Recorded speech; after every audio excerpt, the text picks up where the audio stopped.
If John Alton had gotten a buck for every time that final shot would appear in scholarly treatise on film noir, he could have died a rich man. Director Joe Lewis credited Alton not just for his visual style, but for saving vast amounts of time and money.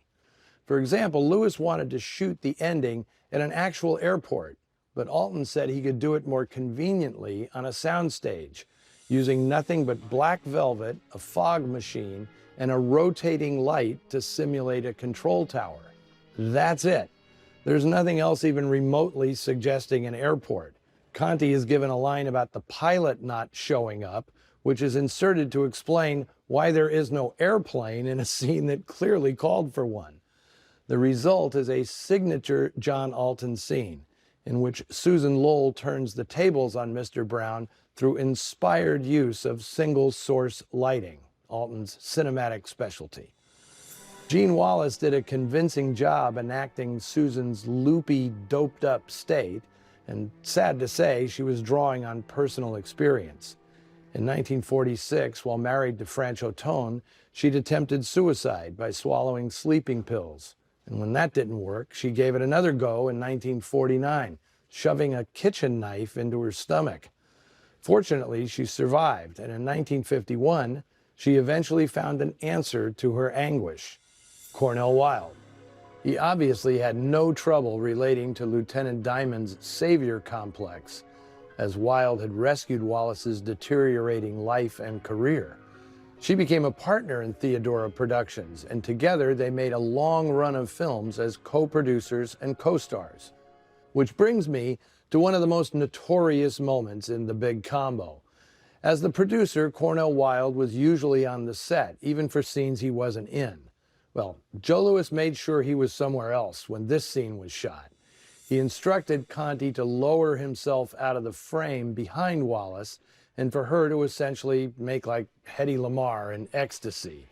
Lewis even provided off-camera oohs and ahs to juice it all up a bit.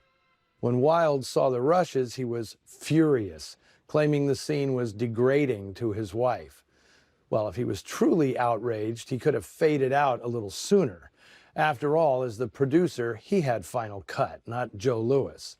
The scene also ran afoul of the censors, who called it filthy and unnatural, until Lewis accused them of being filthy and unnatural, since nothing is actually shown.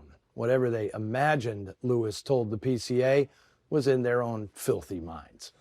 The film also pushed the limits of the production code with the relationship between buddy-buddy hitmen Fante and Mingo. I interviewed Earl Holliman once and noted how unusual it was to see clearly queer crooks in a film of this era. He said that although it was definitely played that way, the filmmakers never imagined the public would catch on. But let's face it, some of the double entendres these guys share leave little to the imagination. Gotta eat something. Can't swallow any more salami. This was Helen Walker's first appearance on screen in more than 2 years. She suffered from a drinking problem, and her career had almost been ended by a horrific car accident in which a passenger was killed and Walker was accused of driving drunk. She and Cornel Wilde had co-starred in her first film released after the accident, a horse racing yarn from 1947 called Home Stretch. Walker was only 35 when she made The Big Combo, but the booze was aging her fast. Her casting in this film was supported by several of its other players. Besides having worked with Wilde, she'd made Call Northside 777 with Richard Conti and Impact with Brian Donlevy. This, unfortunately, would be her final film. Well, that'll do it for this week. Let me know what you thought of The Big Combo on the Noir Alley social media pages, and then join me back here next week for Trapped, an exciting yarn directed by the always reliable Richard Fleischer, restored by my Film Noir Foundation. Until then, this is Eddie Muller, signing off, hoping we all live long enough to die in bed.